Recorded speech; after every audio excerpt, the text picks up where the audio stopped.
ถือว่าอยู่ในช่วงก่อสร้างเลยพี่น้องกับมูลค่าทั้งหมดอยู่ตกอยู่นี่ก็จะเป็นสนมที่ว่าเพิ่นมากราบไหว้อยู่ทางเบื้องหน้านี่พระพุทธเจ้าคือแบบซิมทั่วไปพี่น้องที่มีหลายวิดีโอที่ทีมงานซ่องสบายดีพบกันเส้นเก่าเส้นเคยพี่น้องกับทีมงานซ่อง YouTube สวัสดิ์บรรณามื้อนี้ข้าพเจ้าจะนำพาท่านผู้ชมไปรับชม1สถานที่ถึงเป็นสถานที่ท่องเที่ยวทางด้านวัฒนธรรมนั่นก็คือวัดศรีสังวรที่ขึ้นกับบ้านศรีสังวรเมืองไซเสถานนครหลวงวิจันทร์ตอนนี้ข้าพเจ้าก็ยืนอยู่ทางเบื้องนี่ทางหน้าวัดและพี่น้องนี่คือท่านผู้ชมเห็นอยู่บ้านศรีสังวรคือถนนเส้นทางเอิ้นว่าเส้นทางนี่มาแต่พุ่นแหละมาแต่บ้านท่าหลวงไต่พุ่นมานี่เป็นเส้นทางไปทางนี้ก็จะไปซอดอยู่บ้านศรีสังวรแล้วก็ออกไปซอดสะพังเหมาะพี่น้องเส้นทางนี้ครับพระเจ้าตอนนี้ย่างอยู่เนี่ยต่อหน้าวัดศรีสังวรนี่เองก็ที่ขึ้นกับเมืองไซเสถานนครหลวงเวียงจันทร์ก็ใช้เวลาว่างๆพี่น้องเลิกเวียกเลิกงานในยามหัวค่ำหัวแรงซึ่งว่าในวัดดังกล่าวนี่ก็อีกหนึ่งวัดที่ใหญ่ได้พี่น้องที่อยู่เมืองไซเสถานนครหลวงเวียงจันทร์นั่นเองพี่น้องนี่ก็ถือว่าเนี่ยคือท่านผู้ชมเห็นอยู่ในนี้ก็มีป้ายที่ว่าเพิ่นมีสึกในช่วงก่อสร้างอาคารเก็บเมียนเครื่องคือว่าวัดลือศรีสังวรไสยะลามหรือว่าวัดศรีสังวรนั่นเองที่ขึ้นกับเมืองไซเสถานครหลวงเวียงจันทร์นี่บอกคือว่าในสถานที่เพื่อที่เป็นแบบ2ชั้นที่ว่าจะก่อสร้างนี้ถือว่าอยู่ในช่วงก่อสร้างเลยพี่น้องกับมูลค่าทั้งหมดอยู่ตกอยู่100 ล้านปลายที่เห็นอยู่ในนั้นพี่น้องก็ถือว่าเขาก็สามารถมาโมทนาคารก็แล้วแต่ปัจจัยพี่น้องก็ถือว่าเพิ่งก็ก็สร้างเรื่องเฮ็ดวัดวาอาหารก็ถือว่าสุดแล้วแต่ใครจะมีใจจิตใจเลื่อมศรัทธาส่วนไปทางเบื้องนี้ก็จะไปซอดถนนห้องแก่พลทันอยู่พูนไปฮอดพุ่นก็จะเป็นบ้านห้องแก่พี่น้องนี่ตอนนี้ข้าพเจ้าก็ย่างมาฮอดทางเบื้องหน้าวัดคือที่จริงแล้วชื่อเต็มวัดนี่ก็จะเป็นวัดลือศรีสังวรยารามวัดลือศรีสังวรยารามที่ขึ้นกับบ้านศรีสังวรเมืองไซเสถานนครหลวงวิจันทร์ไปเข้าไปรับชมเมืองในพร้อมๆกันพี่น้องเข้ามาก็เป็นสีแบบมืดๆเลยพี่น้องก็ถือว่าใช้เวลาว่างๆในยามหัวแรงเลิกเรียกเลิกงานนี่เพื่อว่าอยู่ในวัดนี่เพิ่นก็มีป้ายได้รถนักกรุณาอย่าเข้าในวัดนี่มันก็บ่แม่นบ่อนสิรถนักจะเข้ามาพี่น้องถ้ามันมีงานก่อสร้างแท้ๆขนวัสดุอื่นๆเข้ามาก็จะเห็นนี่พญานาคก็จะเป็นพระเจ้าวันเสาร์แหละที่ว่ามีพญานาคเจ็ดหัวข้าพเจ้าชื่อแต่เดี๋ยวนี้เลยถ้าไม่มีพญานาคเจ็ดหัวอยู่ทางเทิงฮะละมันเป็นพระวันเสาร์นี่นะหรือว่าไปสืบเบิ่งก็ได้ฮันก็จะเป็นหอกอง3ชั้นพี่น้องชั้น1ชั้น2ชั้น3ชั้นที่1ก็คือเป็นกระโหลกชั้นที่2เป็นกองชั้นที่3จะเป็นระฆังแต่บางวัดก็จะใส่เป็นกองคือกันบัดนี้จะพาท่านผู้ชมย่างอ้อมหอบไปทางเบื้องนี้ก่อนพี่น้องจากไปทางเบื้องนี้นั่นก็จะเป็นศาลาสามัคคีธรรมหรือว่าหงธรรมโอ้เพิ่นเฮ็ดสวยงามเลยพี่น้องอยู่ทางเบื้องหน้าสิมนี่เป็นสิมเป็นศาลาสามัคคีธรรมพี่น้องเป็นสีมืดๆเลยพี่น้องเลยเพราะว่าเฮามาในยามหัวแรงเลยที่จริงแล้วเป็นมือบุญมือทานคนเต็มพอออกไม่ออกตนญาติโยมก็ได้มาเฮ็ดบุญตักบาตรหยาดน้ำทุกวัดนั่นแหละถ้าเป็นมือบุญมือทานกันจริงจะมีคนมาหลายการตกแต่งเบิ่งพญาศรัทธาสามัคคีแม่ตู้นี่เพราะจะมีชื่อเสียงอยู่นะฮะพี่น้องไผมาเฮ็ดโมทนาเทวาปัจจัยที่ว่าเฮ็ดฐานนี่จะเป็นพญานาค3 หัวพระนาศีสัตนาคราชบอกพี่น้องนี่ ก็คือหลายวัดมี3 หัวมี7 หัวและมี5 หัวบางวัดบางจุดก็มี5 หัวพี่น้องนี่ตัวนี้ก็จะเป็น7 หัวมีชื่อของเพิ่นเด้อพี่น้องเด้อก็ไปสืบหาประวัติต่างๆได้ก็ถือว่ามีที่ไปที่มาได้ก็จะมี7 หัว3 หัวและ5 หัวเห็นบ่ สวยงามพี่น้องสะอาดสะอ้างพี่น้องเพิ่นก็มีการอนามัยตลอดก็ถือว่าขึ้นกับเจ้าอธิการวัดนี่เจ้าอธิการวัดและเท่าแก่ในโฮมภายในวัดนั้นก็ได้ภูมิใจสามัคคีถือว่าอนามัยพี่น้องที่เป็นใบหน้าใบตาอีกหนึ่งสถานที่ที่เป็นบ่อนท่องเที่ยวทางด้านวัฒนธรรมที่อยู่ในสปป.ลาวนั่นเองที่ถือศาสนาพุทธบัดนี้ข้าพเจ้าจะย่างไปทางเบื้องนี้กลับไปพูละโค้งไปเบื้องหลังสิมละโค้งมาเบื้องนี่นะจะเป็นหอจะน้อยจะไปชมจะเป็นอย่างส่วนไปเบื้องนั้นก็จะเป็นกุฏิกุฏิรุ่นเก่าเลยพี่น้องหลายปีจะน้อยจะพาไปชมพุ่นที่ว่าเป็นตึกที่ว่าเพิ่นกำลังก่อสร้างที่ว่าอยู่ในป้ายที่เสนอในเบื้องต้นฮะจะเป็นบนสางกิมเมนเครื่องพี่น้องจะไปชมพร้อมกันมาทางเบื้องนี้ก่อน เข้าไปเพิ่นก่อนนี่ทางเข้า1ทาง2ทางมีอยู่3ทางพี่น้องปีประตูเข้าวัดดังกล่าวมีอยู่3ทาง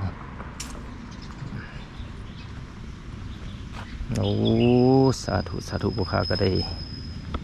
ที่จริงแล้วข้าพเจ้าเองก็ได้เข้ามาในเป็นงานครั้งแรกเลยเด้อพี่น้องเอ้ย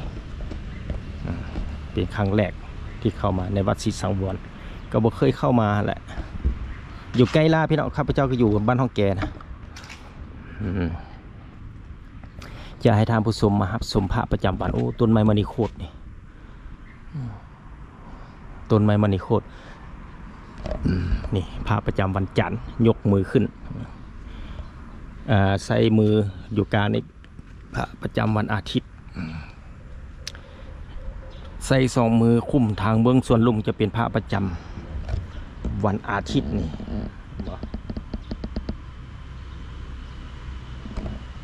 มีที่ไปที่มาได้พี่น้องเลยพระแต่ละพระ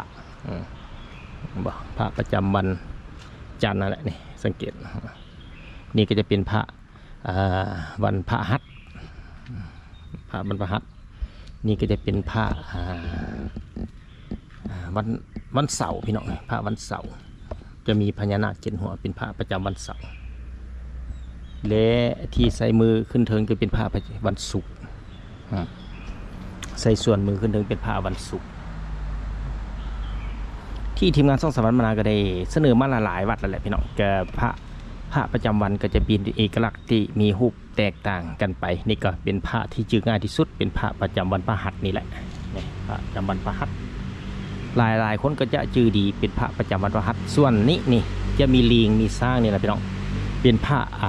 วันพุธเด้อในเพิ่นจะนั่งเนาะในส่วนนั้นมีเป็นพระวันพุธตอนกลางคืนเป็นพระวันพุธตอนกลางคืนจะมีลิงมีสร้างนี่ลิงก็จะจับดีสร้างก็จะจับดอกบัวที่จริงมีที่ไปที่มาพี่น้องไปถามเบิ่งประวัติกับที่มีที่ไปที่มานี่ก็จะเป็นพระประจำวันพุธนี่วันพุธตอนกลางเย็นนั่นแหละตอนกลางเย็นหรือว่าตอนสวยเห็นปะวันพุธจะถือบาทบาทพี่น้องมานี่ชื่อง่ายๆพระนอนก็คือพระวันอังคารบ่าสาธุผู้ข้าก็ได้มาเห็นในแต่ละวัดแต่ละจุดก็มีการแตกต่างกันไปในส่วนวัดศรีสังวรเพิ่นก็ได้ปฏิสังขรณ์พระพุทธรูปพระเจ้าที่มาอยู่อ้อมรอบ360 องศาอยู่ที่ต้นไม้มณีโคตรที่ท่านผู้ชมเห็นอยู่ในปัจจุบันนี้ก็ถือว่าตอนนี้ก็เป็นในช่วงท้ายๆเดือน2ปี2026หรือว่าเดือนยี่นั่นแหละเนาะเดือนเจียงเดือนยี่เดือนยี่หรือว่าเดือน2ผู้เฒ่าเพิ่นว่าเดือนเจียงเดือนยี่เดือนเจียงเป็นเดือน1เดือนยี่เป็นเดือน2เดือนเจียงเดือนยี่เดือน3เดือน4เพิ่นว่านี่เป็นดอกไม้สวยงามบ่ดอกไม้มณีโคตร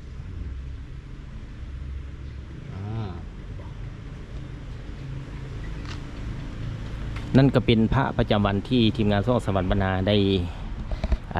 บรรยายและให้ท่านผู้ชมได้รับรู้ก็ถือว่าเป็นอีกหนึ่งบรรยากาศที่ว่าสวยงามพี่น้องอยู่ทางวัดศรีสังวรที่ขึ้นกับบ้านศรีสังวรเมืองไซเสถานครเวียงจันทร์ในส่วนทางบนนั้นก็เป็นศาลาสามัคคีธรรมหรือว่าโฮงธรรม มาก็เป็นแบบมืดพี่น้องเพราะว่าในยามหัวแรงเนี่ยเพิ่นก็ได้ปิดไฟไว้เพื่อเป็นการประหยัดไฟนั่นเองก็ถือว่าจะเป็นมือบุญมืองานเพิ่นก็เปิดนั่นแหละบัดนี้จะพาผู้ชมเลาะไปอีกเนาะมีทางตัวสิงตัวผู้ตัวสิงตัวผู้ต่อมาก็เป็นตัวเสือนี่ก็จะเป็นอย่างพระพุทธรูปปางประจำวันเกิดเพิ่นเขียนอย่างอยู่ในนี่แหละเนาะเพิ่นก็เขียนที่ว่าได้ศึกสร้างขึ้นเมื่อวันจันทร์แฮม14 ค่ำเดือน 5 ปีขานอาทิกมาศจศ1,571โอ้แต่หลายปีเนี่ยเป็นพระนี่นะนี่เป็นนี่ก็อยู่ในเป็นรายชื่อที่ผู้ที่โมทนาที่ว่ามีเจ้าใส่สถาเพิ่นแกะสลักเป็นเข้าไปเลยแต่มันจากมัวๆได้นึงนะพี่น้องนะมัวเป็นชื่อผู้อุปถัมภ์รู้ไหมผู้โมทนาทานพี่น้องถ้าเว้าในสายเบื้องรัดเบื้องวัดนี่ก็จะเป็นโมทนาทานแผ่ปัจจัยนี่ก็เป็นพระวันเสาร์แหละชื่อง่ายๆมีบางองค์ใส่3 หัวพี่น้องพญานาคบาง7ที่จริงเป็น7นะนี่ก็เป็นพระวันศุกร์ที่ใส่ส่วนมือขึ้นถึงเห็นป่ะพระประจำวันก็ถือว่าเบิ่งเอาพี่น้องใครเกิดวันใดก็สามารถมาเบิ่งนี่เกิดในวันพระอย่างก็อยู่ในนี้บัดนี้ก็จะย่างอ้อมหอบนี่เป็นพระบางสำเร็จเพิ่นว่าอยู่ในจุดนี้เป็นพระบางในส่วนนั้นก็จะเป็นหอพระไตรประมาณหอพระไตรปิฎกเด้อพี่น้องเด้อตามที่เบิ่งในหอนั้นจะเป็นหอพระไตรปิฎกมีพระไตรปิฎกอยู่ทางส่วนเบื้องในหันแต่ว่าเฮาก็จะบ่เข้าทีมงานซ่องสวัสดิ์บรรณาก็มีเพียงแต่เอาภาพภายนอกมาให้ทานผู้ชมได้รับชมถึงเป็นการเสนอข่าวๆพี่น้องในส่วนลึกๆแท้ก็สามารถเข้ามารับชมรับเบิ่งได้ในมือบุญพี่น้องโดยเฉพาะมือบุญเพิ่นก็จะเปิดให้ท่านผู้ชมได้รับชมว่าซั่นซะเปิดให้ท่านผู้ชมได้รับชมนี่ก็จะเป็น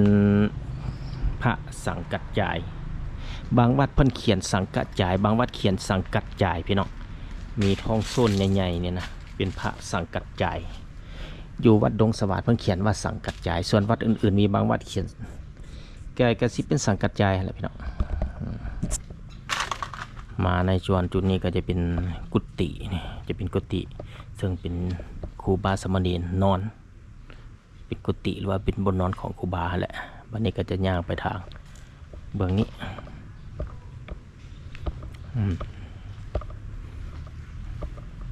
โอ้ก็ถือว่า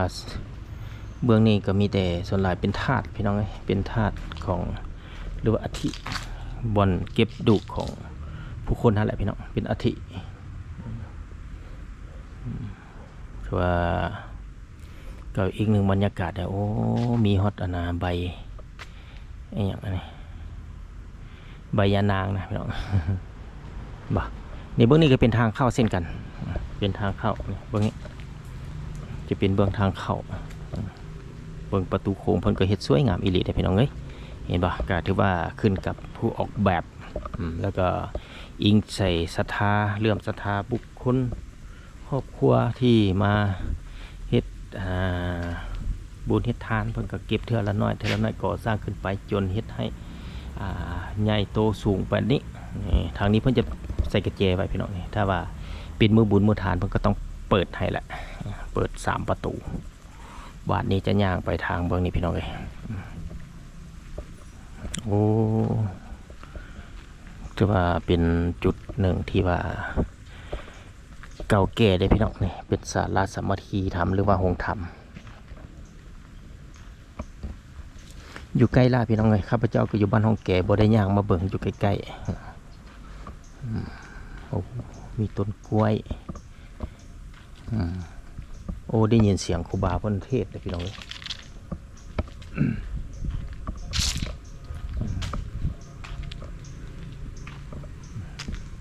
นี่ก็จะเป็นจุดหนึ่งที่ว่ามีงัวพี่น้องงัวแก่เกียนที่จริงมีที่ไปที่มาเด้อพี่น้องเด้อตัวนี้ต้องไป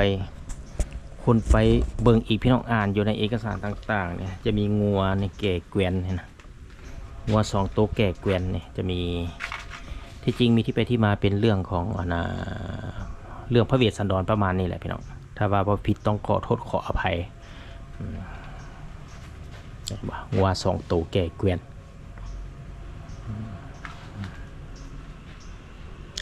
นี่ก็จะเป็นสนมที่ว่าเพิ่นมากราบไหว้อยู่ทางเบื้องหน้านี้น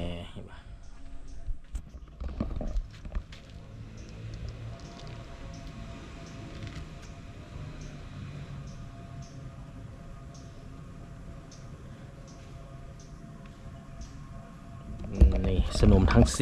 4บัดนี้จะย่างอ้อมไปทางเบื้องนี้พี่น้องว่าอยู่ใน10นี่มีตอนนี้มีครูบาเพิ่นเทศเลยพี่น้องนะได้ยินเสียงครูบาเทศอยู่ในบาทั้ง10โอ้เป็นหุบสร้างหุบมาที่ว่ามีการแห่ตอนนั้นบ่ข้าพเจ้าก็จะบ่ขึ้นไปถึงเลยพี่น้องมีแต่เอาในส่วนนี้ให้เบิ่งเพราะว่านี่เพิ่นใส่สังกะสีเนี่ยเพิ่นก็บ่อยากให้สัตว์ขึ้นหรือว่าผู้คนนั่นแหละก็บ่เป็นหยังเฮาก็เอาภาพทางเบื้องนอกมาให้ท่านผู้ชมเห็นโดยรวมประมาณนี้อยู่ทางเบื้องหลัง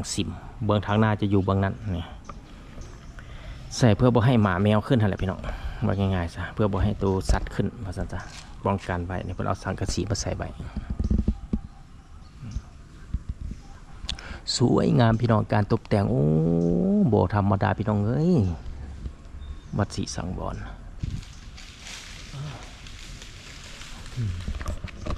โอ้ไอจั่วเพิ่นอนามัยโอ้อนามัยวะเฮ็ดไอจั่วเพิ่นอนามัยการเผาตก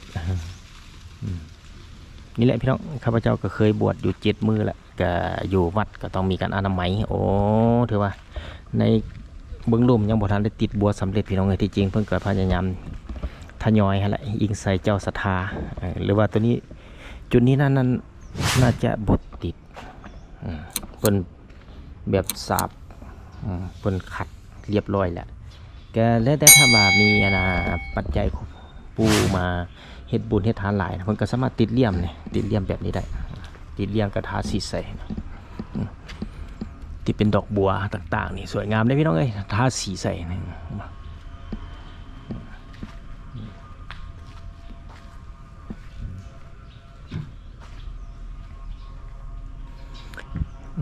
จะมีครูบาเพิ่นเทศอยู่เบื้องในพี่น้องเอ้ย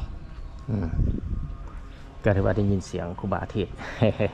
สาธุสาธุสาธุผู้ข้าก็ได้มาเห็นทีว่าใช้เวลาว่างๆในยามหัวแรงเลยพี่น้องเลิกเวียกเลิกงานมาสมก็ถือว่าเป็นแบบสีมิดเพราะว่าหัวแรงนี่พี่น้องเอ้ยอย่างเห็นคนหลายมายามมือบุญเด้อ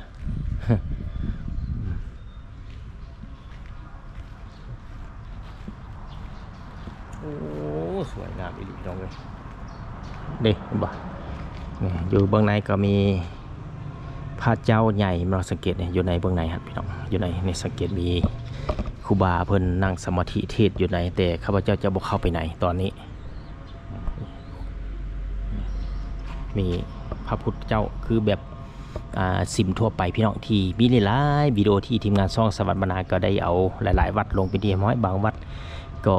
ได้เข้าไปเบื้องไหนโดยเฉพาะแม่นคือวัดองค์ตื้อนี่ก็สามารถไปเบิ่งวิดีโอย้อนหลังได้เด้อพี่น้องเด้อว่าทางในจะเป็นแบบใดจะคล้ายๆคือกันพี่น้องก็จะมีพระพุทธรูปใหญ่พระองค์น้อยต่างๆเพิ่นปฏิสังขรณ์อยู่ในจุดนั้น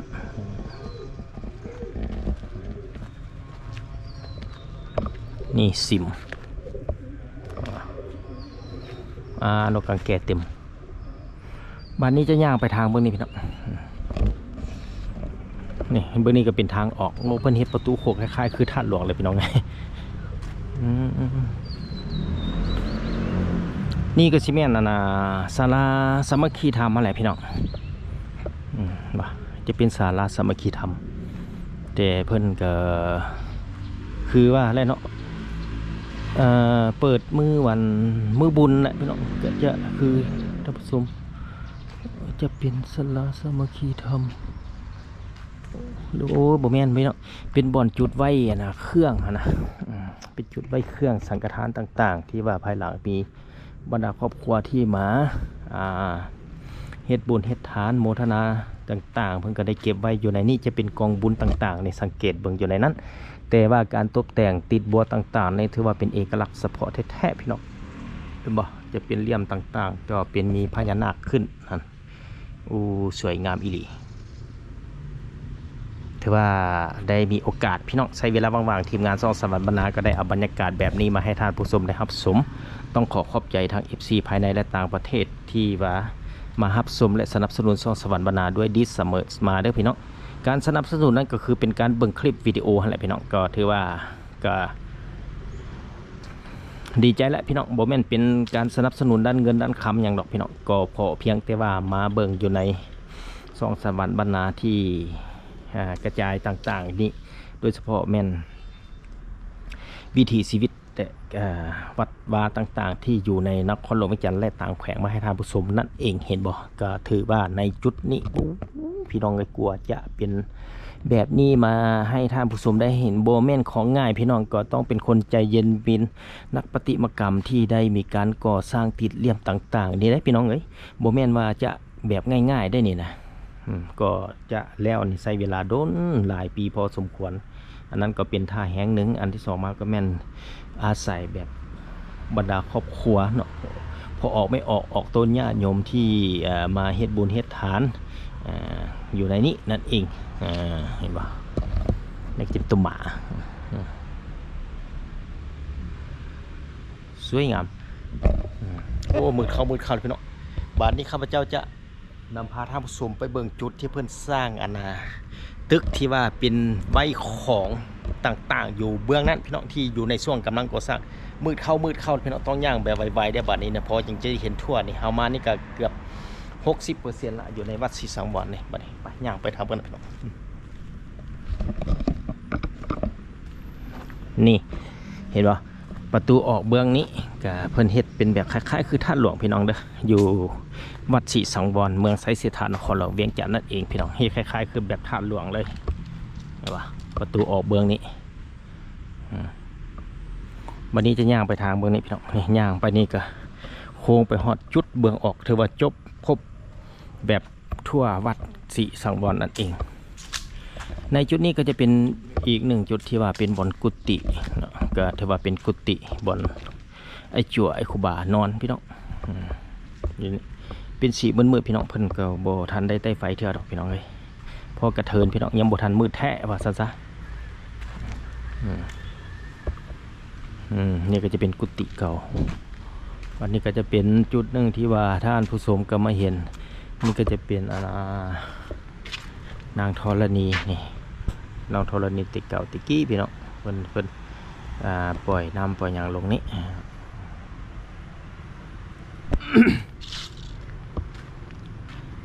ต้องขอบใจ FC ทุกคนที่สนับสนุนช่องสวรรค์บรรณาด้วยดีเสมอมาได้พี่น้อง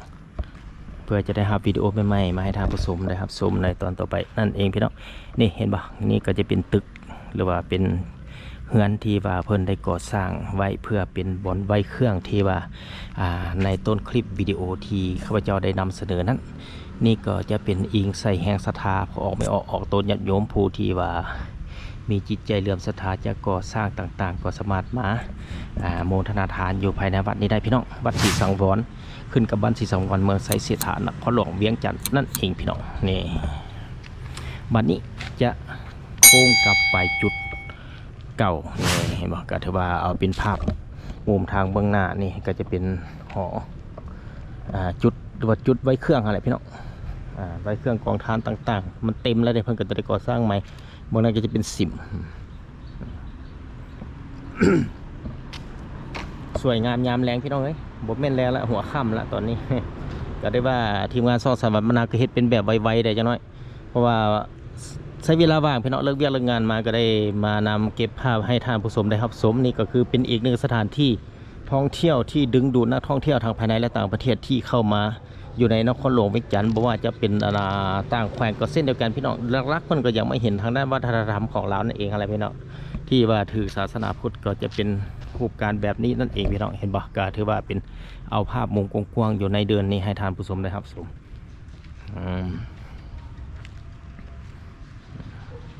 นี่บอกครบเพียบพี่น้องคือถือว่าได้ย่างอ้อมหอบในขอบเขตบริเวณวัดศรีสังวรนั่นเองอ๋อสวยงามพี่น้องนอกจากนั้นแล้วก็จะมีต้นพร้าวต้นม่วงและอื่นๆก็เป็นอีกหนึ่งที่เป็นร่มเย็นดีเฮ็ดให้อากาศสดชื่นในพี่น้องเข้ามาในวัดนี่นะจุดพิเศษของวัดศรีสังวรนี่ก็มีทางต้นกล้วยต้นอย่างเห็นบ่เพิ่นปลูกอยู่ทางเบื้องหลังที่ได้รับชมผ่านมานั้น